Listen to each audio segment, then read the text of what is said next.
Halo, Shalom. Tentunya Bapak Ibu Saudara diberkati dengan 2 hari berturut-turut saya menyampaikan renungan mujizat kelimpahan di tengah kesusahan. Dan sekarang adalah bagian ketiga atau bagian terakhir. Dalam Kejadian 26 ayat 14, Ishak mempunyai kumpulan kambing domba dan lembu sapi serta banyak anak buah, sehingga orang Filistin itu cemburu kepadanya.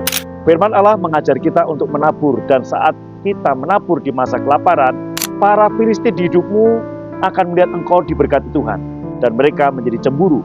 Itulah yang terjadi pada zaman Ishak. Ketika Ishak menabur, Ishak menuai 100 kali ganda karena dia diberkati Tuhan. Ingat, kita menabur bukan karena kita ingin diberkati. Kita menabur karena kita adalah orang yang diberkati. Dan orang yang diberkati karena kita turunan Abraham, setiap kali kita menabur, pasti kita akan menuai. Dan begitulah cara Tuhan untuk memindahkan kekayaan orang-orang fasik kepada keturunan Abraham. Yaitu ketika Anda menabur di masa sulit ini.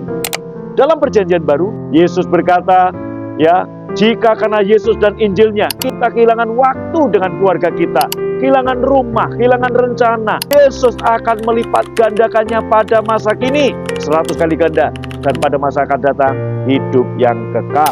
Markus 10:30, orang itu sekarang, ini demikian firman Tuhan, pada masa ini juga akan menerima kembali 100 kali lipat rumahnya, saudaranya laki-laki, saudaranya perempuan, ibu, anak, ladang, sekalipun disertai berbagai penganiayaan. Dan pada zaman yang akan datang, ia akan menerima hidup yang kekal. Ini zaman susah, disertai, walaupun di zaman susah, kita pasti akan menuai 100 kali ganda, diganti 100 kali lipat.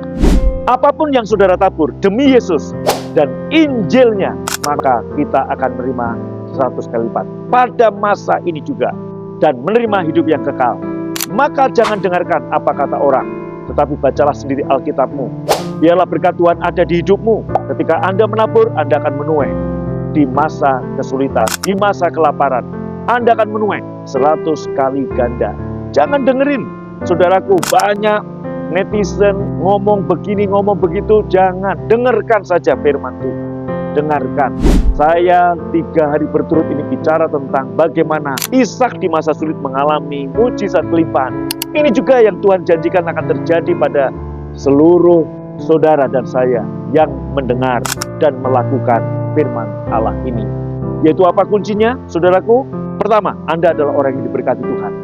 Yang kedua, sebagai orang yang diberkati Tuhan, iblis ingin menghalangi kita untuk menabur. Karena iblis tahu, setiap kali orang yang diberkati Tuhan, anak Abraham menabur, pasti dia menuai. Dan ketika dia menuai, dia akan jadi berkat bagi Injil. Dan Injil diberitakan, lebih banyak lagi orang diselamatkan. Itu alasan iblis menghalangi kita. Hari ini jangan dengarkan apapun perkataan iblis lewat suara-suara sumbang, lewat netizen, dan sebagainya. Baca, renungkan sendiri Alkitabmu, apa yang Alkitabmu katakan. Amin. Maka siap-siaplah untuk mengalami mujizat kelimpahan di masa kesusahan.